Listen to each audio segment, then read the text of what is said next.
తదుపరి కన్యారాశి.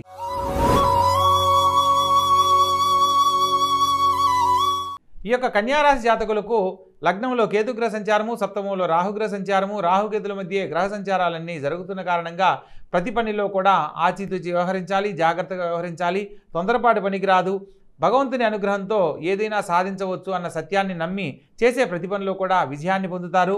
ఆర్థిక బలం కంటే కూడా భగవంతుని యొక్క అనుగ్రహం ఎంతో ముఖ్యమన్న విషయాన్ని తెలుసుకోవాలి. ముఖ్యమైన విషయాలలో మిత్రులు శత్రువులుగా మారే అవకాశం ఉంటుంది కాబట్టి ఎవరితో కూడా వాదోపవాదనలు చేయకూడదన్న సత్యాన్ని తెలుసుకొని నడుచుకోవాలి.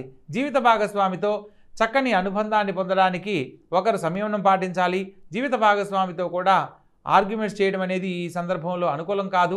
తండ్రి గారి ఆరోగ్యం పట్ల జాగ్రత్త వహించండి. స్త్రీ మూలకంగా అనవసరమైన ఖర్చులు అయ్యేందుకు ఈ వారం అనుకూలంగా ఉంది కాబట్టి వీలైనంత వరకు ఖర్చులను నియంత్రించుకునే ప్రయత్నం చేసుకోవాలి.